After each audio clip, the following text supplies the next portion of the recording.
আন্দোলন করছেন, 22 মিনিটের মতো আন্দোলন হয়েছে। আমি জানি এই 22 মিনিট আন্দোলন করা ঢাকা শহর একটা লং মার্চ করার সমান।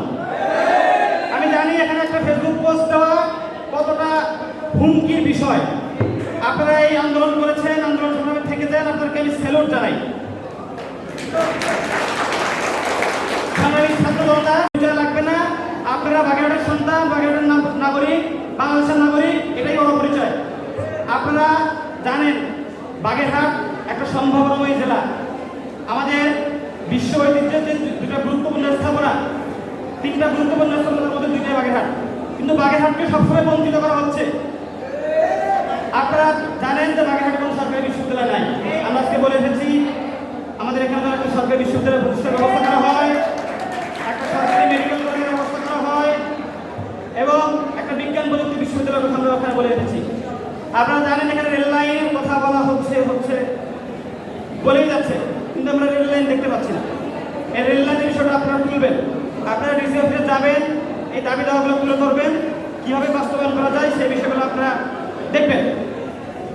আমাদের মধ্যে অনেক বিভাজন থাকতে পারে, কিন্তু সব কিছুর পরেও আমরা একটা বিষয়ে ঐক্যবদ্ধ থাকবো, ফ্যাসিবাদের বিরুদ্ধে, ভারতীয় আগ্রাসনের বিরুদ্ধে, চাঁদাবাজ, দখলদার, দুর্নীতিবাজদের বিরুদ্ধে আমরা সবাই ঐক্যবদ্ধ থাকবো।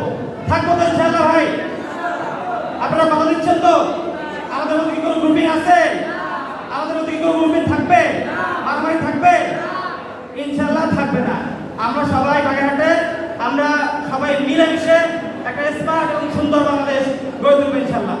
আপনারা আজকে অনেক কষ্ট করেছেন, সারাদিন সুন্দরভাবে প্রোগ্রামগুলো বাস্তবায়ন করার জন্য সর্বাত্মক সহযোগিতা করেছেন, এজন্য আপনাদেরকে আমি আন্তরিক ধন্যবাদ জানিয়ে প্রয়োজন আমাদের ঐক্যবদ্ধ থাকা, এর জন্য প্রয়োজন সকল ষড়যন্ত্রের দিকে লক্ষ্য রাখা।